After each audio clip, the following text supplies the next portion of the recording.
ಈ ಸಲ ಲೋಕಸಭಾ ಚುನಾವಣೆಯಲ್ಲಿ ನಮ್ಮ ಕಾಂಗ್ರೆಸ್ ಪಕ್ಷದ ಅಭ್ಯರ್ಥಿ ರಾಜಶೇಖರ್ ಹಿಟ್ನಾಳ್ ಅವರು ಅವರ ಗುರುತು ಹಸ್ತದ ಗುರುತಿಗೆ ತಾವೆಲ್ಲರೂ ಹೆಚ್ಚಿನ ಬಹುಮತ ಕೊಟ್ಟು ಆಯ್ಕೆ ಮಾಡಬೇಕಂತ ಬಂಧುಗಳು, ಈಗಾಗಲೇ ತಾವು ನಮಗೆ ವಿಧಾನಸಭಾ ಚುನಾವಣೆಯಲ್ಲಿ ಆಶೀರ್ವಾದ ಮಾಡಿದಿರಿ, ಹೆಚ್ಚಿನ ಬಹುಮತ ಕೊಟ್ಟು ಗೆಲ್ತಿದ್ದೀರಿ. ಎರಡನೇ ಸಲ ನಾನು ಕ್ಷೇತ್ರದ ಶಾಸಕನಾಗಿ ತಮ್ಮ ಸೇವೆ ಮಾಡೋಕ್ಕೆ ಅವಕಾಶ ಮಾಡಿಕೊಟ್ಟಿದ್ವಿ. ಅದೇ ರೀತಿ ನಾವು ಹೋದ ಸಲ ಬಂದಾಗ ನಾವೇನೇನು ಭರವಸೆ ಕೊಟ್ಟಿದ್ವಿ, ಕಾಂಗ್ರೆಸ್ ಪಕ್ಷ ಆಡಳಿತಕ್ಕೆ ಬಂದರೆ ರಾಜ್ಯದಲ್ಲಿ ಏನೇನು ಕಾರ್ಯಕ್ರಮಗಳು ಕೊಡ್ತೀವಿ ಅಂತ ಹೇಳಿದ್ವಿ. 5 ಕಾರ್ಯಕ್ರಮಗಳು ನಾವು ಈಗಾಗಲೇ ಜಾರಿಗೆ ತಂದಿವಿ. ಅದರಲ್ಲಿ ಹೆಣ್ಮಕ್ಳಿಗೆ ಅಂತ ಹೇಳಿದ್ವಿ, 10 ಕೆಜಿ ಅಕ್ಕಿ ಕೊಡ್ತೀವಿ. ಅದರಲ್ಲಿ 5 ಕೆಜಿ ಅಕ್ಕಿ ಕೊಡ್ತಾ ಇದ್ದೀವಿ, ಇನ್ನೂ 5 ಕೆಜಿಗೆ ದುಡ್ಡು ಕೊಡ್ತಾ ಇದ್ವಿ. ಅದೇ ರೀತಿ ಕರೆಂಟ್ನ ಫ್ರೀಯಾಗಿ 200 ಯೂನಿಟ್ ಕೊಡ್ತೀವಿ ಅಂತ ಹೇಳಿದ್ವಿ. ಈಗ ಯಾರು ಬಿಲ್ ಕೂಡ ಕಟ್ಟೋದಿಲ್ಲ. 200 ಯೂನಿಟ್ ಒಳಗಿದ್ದವರಿಗೆ ಕರೆಂಟ್ನ ಕೂಡ ನಾವು ಫ್ರೀ ಮಾಡಿದ್ವಿ. ಮಹಿಳೆಯರಿಗೆ ಉಚಿತವಾಗಿ ಬಸ್ನಲ್ಲಿ ಪ್ರಯಾಣ ಮಾಡಕ್ತಾರ ಅಂತಂದು ಹೇಳಿದ್ವಿ, ಅದನ್ನು ಕೂಡ ನಾವು ಮಾಡ್ತೀವಿ. ಜೊತೆಗೆ ನಮ್ಮ ಓದ್ಕೊಂಡಂಥ ವಿದ್ಯಾರ್ಥಿಗಳಿಗೆ, ಡಿಗ್ರಿ ಮಾಡಿದಂಥವ್ರಿಗೆ ಮತ್ತು ಡಿಪ್ಲೊಮಾ ಮಾಡಿದಂಥವ್ರಿಗೆ ಕೂಡ ನಾವು ಗೌರವಧನ ಕೊಡ್ತೀವಿ ಅಂತಂದು ಹೇಳಿದ್ವಿ. ಅವ್ರು ಯಾರು ಈಗ ಸದ್ಯ ರಿಜಿಸ್ಟರ್ ಮಾಡ್ಕೊಂಡಿದ್ದಾರೆ ಅವ್ರಿಗೆಲ್ಲರಿಗೆ ಅಕೌಂಟಿಗೆ ದುಡ್ಡು ಬರೋ ರೀತಿ ನಾವು ವ್ಯವಸ್ಥೆ ಮಾಡಿದ್ವಿ.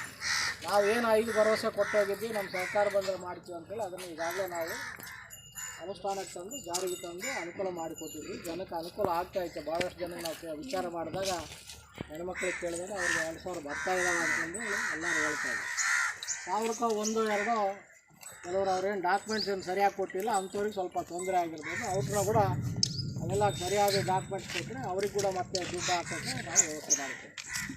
ನೀವೆಲ್ಲರೂ ಕಾಂಗ್ರೆಸ್ ಪಕ್ಷದ ಮೇಲೆ ಏನು ಭರವಸೆ ಇಟ್ಟು ರಾಜ್ಯದಲ್ಲಿ ಆಡಳಿತ ಕೊಟ್ಟಿರಿ, ಅದೇ ರೀತಿ ಕೇಂದ್ರ ಸರ್ಕಾರ ಕೂಡ ನಮ್ಮ ಆಡಳಿತ ಬಂದರೆ ಕಾಂಗ್ರೆಸ್ ಪಕ್ಷ ಸುಮಾರು ಒಂದು 25 ಕಾರ್ಯಕ್ರಮಗಳನ್ನ ನಾವು ಭರವಸೆ ಮುಖಾಂತರ ತಮಗೆಲ್ಲರಿಗೆ ಮನವಿ ಪತ್ರಗಳನ್ನ ಕೊಡೋರಿದ್ದೀವಿ. ಆ ಸಲ ಗ್ಯಾರಂಟಿ ಕಾರ್ಡ್ ಅಂತೇಳಿ ಮನೆ ಮನೆಗೆ ಯಾವ ರೀತಿ ಹಂಚಿದ್ವಿ, ಈ ಸಲ ಕೂಡ ನಮ್ಮ ಮುಖಂಡರು ಕಾರ್ಯಕರ್ತರು ಆ ಒಂದು ಕಾರ್ಡ್ಗಳನ್ನ ಕೂಡ ತಮ್ಮ ಮನೆಗೆ ತಲುಪ್ತಾರೆ. ಅದರಲ್ಲಿ ವಿಶೇಷವಾಗಿ ಮಹಿಳೆಯರಿಗೆ ವರ್ಷಕ್ಕೆ 1 ಲಕ್ಷ ರೂಪಾಯಿ ಅವ್ರ ಅಕೌಂಟಿಗೆ ಬರೋ ರೀತಿ ಮಾಡ್ತಾಯಿದ್ವಿ. ಮತ್ತು ರೈತರ ಸಾಲ ಮನ್ನಾ ಮಾಡುವಂಥ ಕಾರ್ಯಕ್ರಮ, ಈ ನರೇಗಾ ಯೋಜನೆಯಲ್ಲಿ ಕೂಲಿ ಕಾರ್ಮಿಕರಿಗೆ 400 ರೂಪಾಯಿ ವೇತನ ಮಾಡುವಂಥ ಕಾರ್ಯಕ್ರಮ, ಇನ್ನು ಅನೇಕ ಕಾರ್ಯಕ್ರಮಗಳು ಅದರಲ್ಲಿ ಭರವಸೆ ಇದ್ದಾವೆ.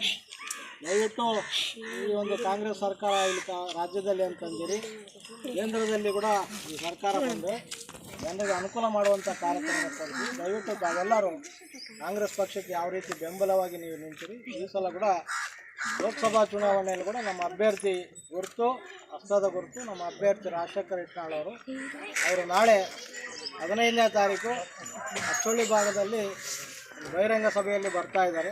ಆ ದಿನ ತಾವೆಲ್ಲರೂ ತಪ್ಪದೆ ಆ ಕಾರ್ಯಕ್ರಮದಲ್ಲಿ ಪಾಲ್ಗೊಂಡು ಆ ಕಾರ್ಯಕ್ರಮನ ಯಶಸ್ವಿ ಮಾಡಬೇಕಂತ ಕೇಳ್ತಾ 15ನೇ ತಾರೀಕು ಅವರು ನಾಮಿನೇಷನ್ ಮಾಡ್ತಾಯಿದ್ದಾರೆ ಕೊಪ್ಪಳದಲ್ಲಿ.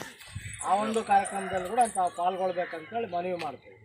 ಜೊತೆಗೆ 27ನೇ ತಾರೀಕು ಸಿಂಧನೂರಿನಲ್ಲಿ ನಮ್ಮ ಮುಖ್ಯಮಂತ್ರಿಗಳು ಬಹಿರಂಗ ಸಭೆಯಲ್ಲಿ ಪ್ರಚಾರ ಕಾರ್ಯಕ್ರಮದಲ್ಲಿ ಪಾಲ್ಗೊಳ್ತಾರೆ. ಆ ದಿನ ಕೂಡ ತಾವೆಲ್ಲರೂ ಬಂದು ಆ ಕಾರ್ಯಕ್ರಮ ಯಶಸ್ವಿ ಮಾಡಬೇಕಂತೇಳಿ ಕೂಡ ಹೇಳ್ತಾ ತಪ್ಪದೇ ತಾವು ಮತದಾನ ಮಾಡಿರಿ. ನಮ್ಮ ಅಭ್ಯರ್ಥಿ ಗುರುತು ಹಸ್ತದ ಗುರುತು ಈ ಸಲ ತಾವು ಮತದಾನ ಮಾಡಿರ್ತೀವಿ. ಈ ಸಲ ಕೂಡ ಮತಯಂತ್ರದ ಮೂಲಕ ಮತದಾನ ಮಾಡಬೇಕಾಗುತ್ತೆ. ನಮ್ಮ ಹಸ್ತದ ಗುರುತಿನ ಮುಂದೆ ಬಟನ್ ಒತ್ತುವ ಮೂಲಕ ತಾವು ನಮ್ಮ ಅಭ್ಯರ್ಥಿಗೆ ಮತ ಕೊಡಬೇಕು, ಹೆಚ್ಚಿನ ಬಹುಮತದಿಂದ ಗೆಲ್ಲಿಸ್ಬೇಕಂತ ತಮ್ಮಲ್ಲಿ ಕೈ ಮುಗಿಸ್ತೇವೆ.